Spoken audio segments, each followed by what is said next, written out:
Salut à tous, on se retrouve aujourd'hui pour une nouvelle vidéo et on va évoquer ensemble les dramas sur internet. Sujet brûlant de l'actualité, vous avez tous forcément déjà entendu parler de l'histoire d'un drama. Aujourd'hui, on va plonger dans les plus gros clashs, les plus gros scandales et les plus gros dramas qu'on a connus depuis toutes ces dernières années et raconter en même temps leur histoire. Des débuts d'internet à YouTube et en passant par aujourd'hui, vous allez voir, c'est fascinant. On va donc voir ensemble l'histoire des dramas et après, on ira plus en détail, on va analyser les dramas les plus connus des dernières années.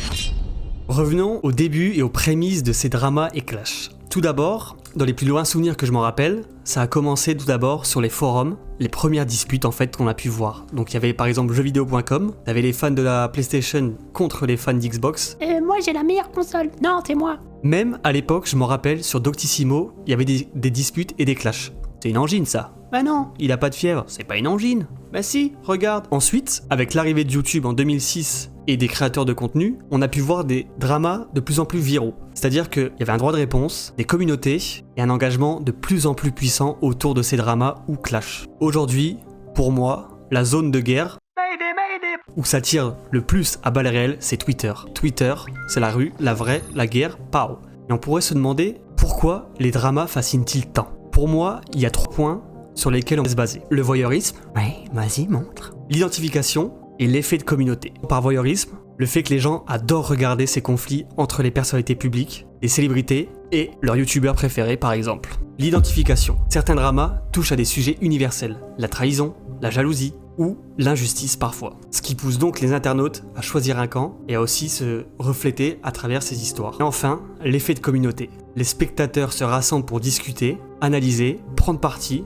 mais aussi défendre corps et âme parfois, en dépassant bien sûr les limites, comme on a pu le voir récemment. Maintenant, on va rentrer plus en détail et on va faire le point sur les différents dramas qu'on a pu connaître, nous, en France, sur internet ou n'importe où, sur les télévisions, sur les émissions, tout ça. Si je vous dis Cyprien contre Cortex 91 les pyramides, ça vous parle forcément. Cette histoire date de 2011 et encore aujourd'hui, j'arrive à voir des mèmes sur TikTok ou sur les réseaux parlant ce drama à l'époque. Dans les faits, ça a commencé suite à ce que Cortex critique Cyprien dans ses vidéos, l'insultant de fils à papa. Et dans plusieurs vidéos, il critiquait Cyprien en le comparant, en se moquant de lui et en le citant dans ses vidéos. C'est alors que Cyprien répond avec une vidéo humoristique, Cortex la réponse. Et alors à cette époque, la vidéo est devenue virale instantanément. Et du coup, une simple querelle entre deux youtubeurs devient un clash phénoménal avec des millions de vues cumulées sur les réseaux sur les deux parties. Mais l'impact qu'a eu ce drama, c'est qu'il a montré pour la première fois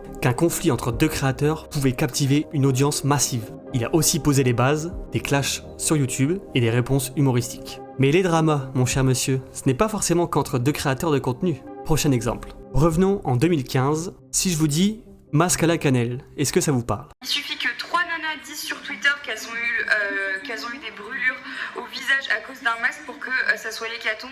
On va expliquer et décortiquer ensemble le drama d'Enjoy Phoenix. Donc à l'époque, Enjoy Phoenix a déjà fait ses preuves sur internet et sur YouTube. Et en 2015, elle publie une vidéo et nous partage une recette de masque maison qui tourne mal. Donc elle nous partage la recette d'un masque à la cannelle, sauf qu'il y a un léger petit problème par la suite. En effet, des abonnés rapportent avoir subi des brûlures après avoir suivi la recette d'Enjoy Phoenix. Et à cette époque-là, les médias s'emparent de l'affaire, critiquant le manque de professionnalisme de notre youtubeuse Lifestyle. Ça a tellement été relayé, critiqué, commenté, que Enjoy Phoenix publie une vidéo d'excuses sur sa chaîne par la suite. Et cette polémique a marqué un tournant dans la manière dont les influenceurs partagent leurs conseils. En effet, ils ont une pression monumentale avant de partager n'importe quel contenu et vérifient sans cesse pour éviter justement ce type de situation. On parle des clashs d'internet, sauf qu'il y a des personnalités ne venant pas d'internet où leurs clashs et leurs dramas se propagent sur les réseaux et sur internet en général. On va parler maintenant d'une histoire pas de Ziak, mais presque, de 2014, de Nabila et les couteaux. Bon, elle était quand même sur les réseaux, quand même sur Instagram, c'était avant tout une star de la télé-réalité, et en 2014, elle est accusée d'avoir poignardé son compagnon Thomas. C'est la toute première fois que Thomas Vergara accuse Nabila devant la justice.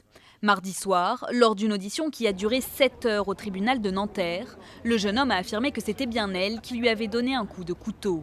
Et à l'époque, ça fait le tour d'internet dans tous les sens. Même à la télé, on a repris le sujet on a pris des extraits d'internet et on les a montrés à la télé.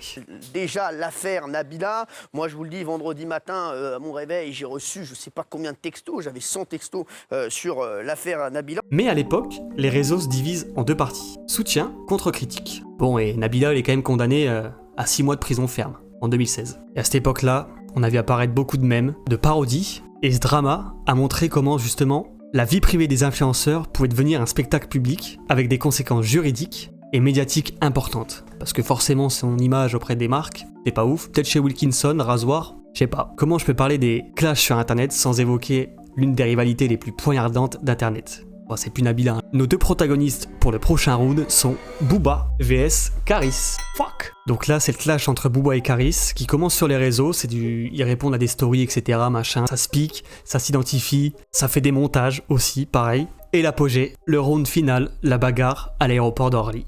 Oh là là. Les vidéos de l'incident deviennent virales. On en voit dans tous les sens les bagarres d'Orly. Tu les vois sur tous les angles. Il y a des analyses, il y a des commentaires, il y a des parodies. Franchement, tu vois ça. Matin, midi, soir, tu la vois la bagarre. Ils stagnent même dans leur chanson ensuite. Et Booba propose même un combat de MMA. Ok Armand, tu proposes un octogone sans règles. C'est quand tu veux frère. La bagarre. Ce clash a généré des millions de vues et a renforcé l'idée que les réseaux sociaux sont le théâtre idéal pour les rivalités publiques. Parlons d'aujourd'hui. Aujourd'hui, un des clashs les plus virulents du moment, et on voit encore l'impact. On est en 2025, ça fait 4 jours mon frère. Boum, Pierre Chabrier vs Sylvain Live. Aïe aïe aïe. Donc là pareil, ça commence d'une vidéo de Pierre Chabrier qui date de novembre, il me semble, je sais plus quand.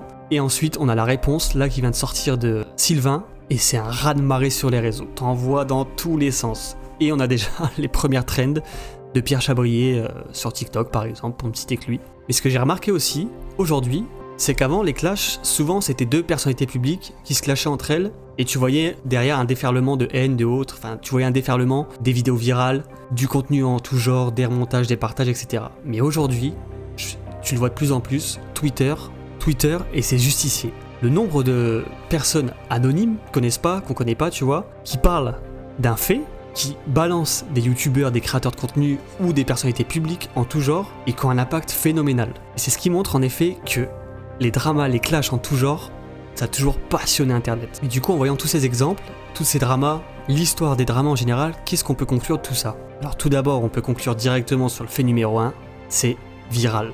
Forcément. J'ai fait des recherches, et sur YouTube, les contenus justement expliquant les dramas sont 2 à 3 fois plus vus que les autres vidéos d'une chaîne en général. Ce qui montre une nouvelle fois l'importance des dramas et l'engouement des spectateurs autour de ce type de vidéos. Ces clashs, etc., etc.